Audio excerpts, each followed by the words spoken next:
اعوذ باللہ من الشیطان الرجیم بسم اللہ الرحمن الرحیم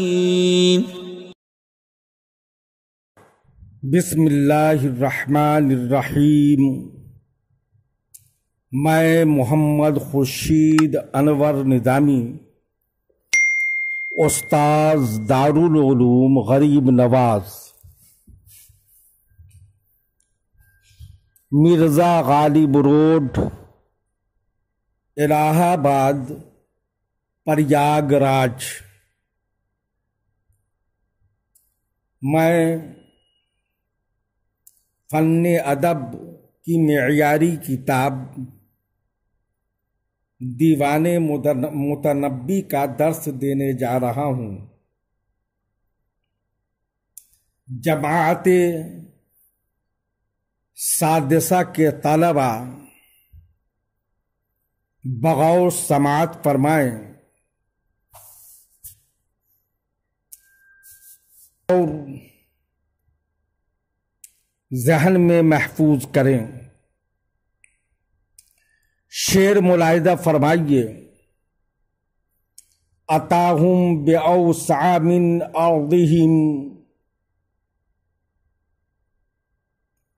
طوال السبیب قصار الصعب۔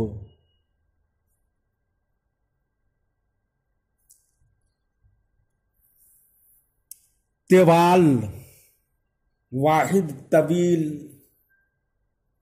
دراز لمبا، الطول لمبا ہونا، سبیب پیشانی کا بال، سبائب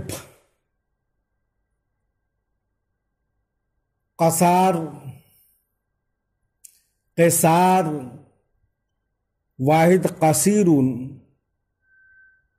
عصب واحد عصیب دم کی ہڈی، جمع عصب عصب عصبان۔ ترجمہ ملاحظہ فرمائیے۔ ان کی زمین سے بھی زیادہ وسیع پیمانے پر ایسے گھوڑے لایا جن کی پیشانی کے بال لمبے اور دم کی ہڈی چھوٹی تھی، یعنی اتنا بڑا لشکر لے کر آیا کہ گھوڑوں کے لیے زمین تنگ ہو گئی، اور گھوڑے بھی اچھی نسل کے تھے جن کی پیشانیوں کے بال لمبے اور دم کی ہڈی چھوٹی تھی۔ شعر ملاحظہ فرمائیے۔ تغیب الشواہق فی جیشہ وتبدو صغارا اذا لم تغب۔ تغیب الغیبوبۃ غائب ہونا، الشواہق وہی شاہقۃ پہاڑ کی چوٹی، جیش لشکر جمع جیوش، تبدو البدو ظاہر ہونا، صغارن واحد صغیر چھوٹا، الصغر چھوٹا ہونا۔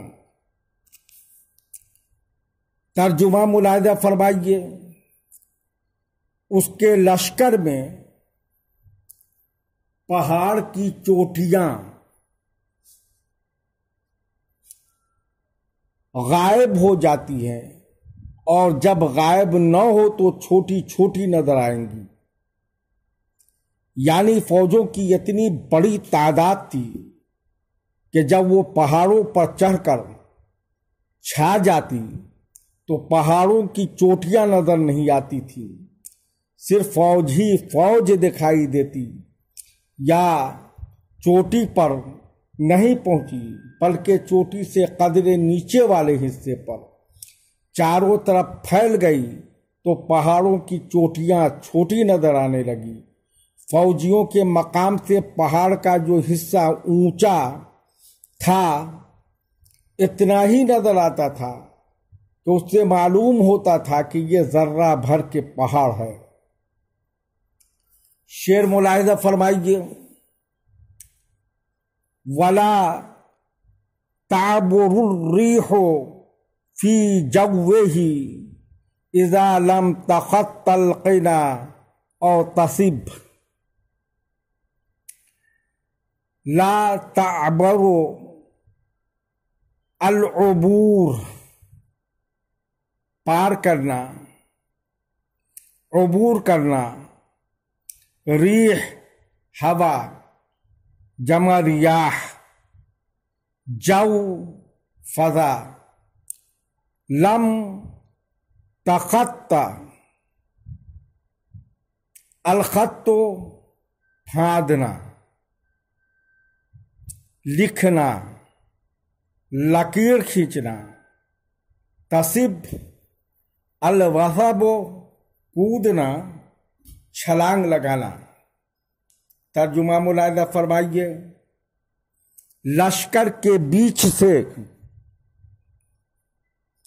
ہوا پار نہیں ہو سکتی تھی جب تک نیزوں کو پھاند نہ جائے یا چھلانگ نہ لگا لے۔ یعنی لشکر کا اتنا ازدحام تھا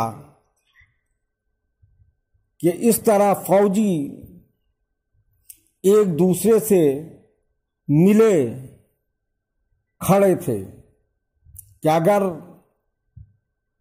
ہوا کو ادھر سے گزرنا پڑتا تھا تو اس کو راستہ نہیں ملتا تھا، اس کے فوجیوں کے نیزوں کو چھلانگ لگا کر اور کود کود کر اسے گزرنا پڑتا تھا۔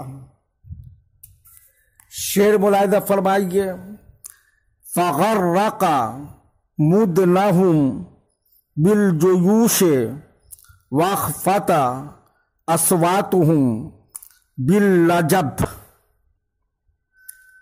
غرق الغریق ڈبونا، الغرق ڈوبنا،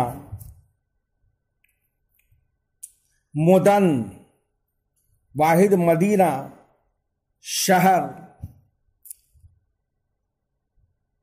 اخفت الاخفات آواز پست کرنا، الخفوت آواز کا پست ہونا، اصوات واحد صوت آواز، اللجب یا اللجب شور و شغف، شور و غل۔ ترجمہ ملاحظہ فرمائیے، ان کے شہروں کو لشکروں میں غرق کر دیا، ان کی آوازوں کو شور و ہنگامہ سے دبا دیا، یعنی فوج سیلاب عظیم کی طرح بڑھی، ان کے شہر فوج کے اس سیلاب میں ڈوب گئے۔ ان کی بول چال کی آواز نہ فوجیوں کے شور و غل نے گھوڑوں کی ہنہناہٹ اور اسلحہ جنگ کی جھنکار میں دب گئی۔ ہر طرف فوجی کا ہنگامہ برپا تھا، دوسری کوئی آواز سنائی نہیں دیتی تھی۔ شعر ملاحظہ فرمائیے، فَأَخْبِثْ بِهِ طَالِبًا قَتْلَهُمْ وَأَخْبِثْ بِهِ تَارِكًا مَا طَلَبْ۔ اخبث بھی فعل تعجب، کتنا خبیث، الخبث الخباثت پلید ہونا، برا ہونا، تارکن الترک چھوڑنا۔ ترجمہ ملاحظہ فرمائیے، ان کے قتل کا درپے ہونے والا کتنا خبیث ہے اور مطلوب کو چھوڑ دینے والا کتنا بدترین ہے۔ یعنی بے قصور سرحد والوں کا خون بہانے کے ارادے سے آنے والا بھی خبیث اور میدان جنگ سے بزدلوں اور کمینوں کی طرح بھاگنے والا بھی خبیث تر ہے۔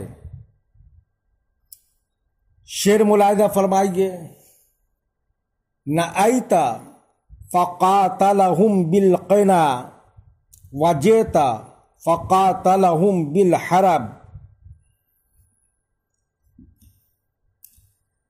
نأیت النائی دور ہونا،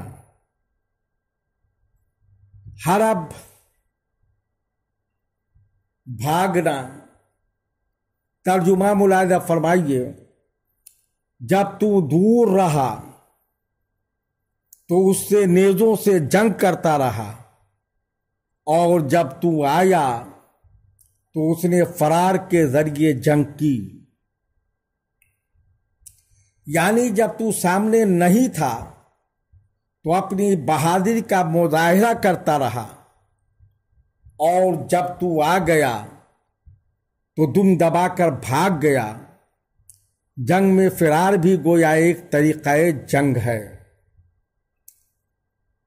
شعر ملاحظہ فرمائیے، وَكَانُوا لَهُ الْفَخْرَ لَمَّا أَتَى وَكُنْتَ لَهُ الْعُذْرَ لَمَّا ذَهَبَ۔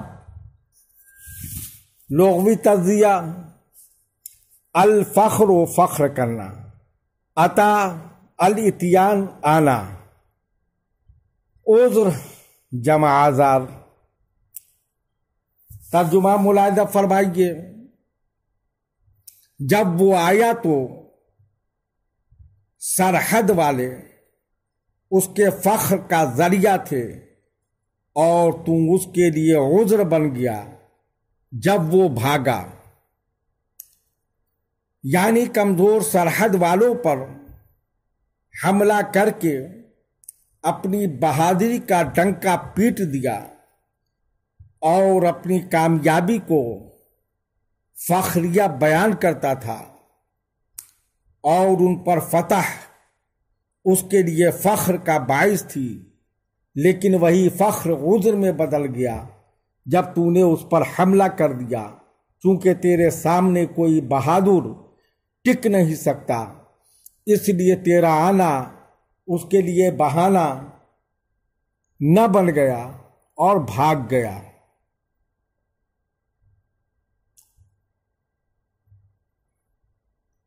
شعر ملاحظہ فرمائیے، سبقت الیہم منایاہم ومنفعۃ الغوث قبل العتب۔ سبقت، السبق کو سبقت کرنا، آگے بڑھنا، منایا منیت الموت، منفعت نفع دینا، الغوث مدد کرنا، العتب ہلاکت، ہلاک ہونا۔ ترجمہ ملاحظہ فرمائیے، تو ان کی موت سے پہلے ہی ان کے پاس پہنچ گیا، اور مدد کا فائدہ ہلاکت سے پہلے ہی ہے۔ یعنی موت تو سرحد والوں کے لیے چل چکی تھی، لیکن موت سے سبقت کر کے اس سے پہلے ہی سرحد والوں کے پاس پہنچ گیا، اور موت پیچھے رہ گئی، اور جب پہنچی تو تجھے دیکھ کر بے بس ہو گئی، اور سرحد والے موت سے بچ گئے۔ مدد تباہی سے پہلے ہی مفید ہے، تباہی کے بعد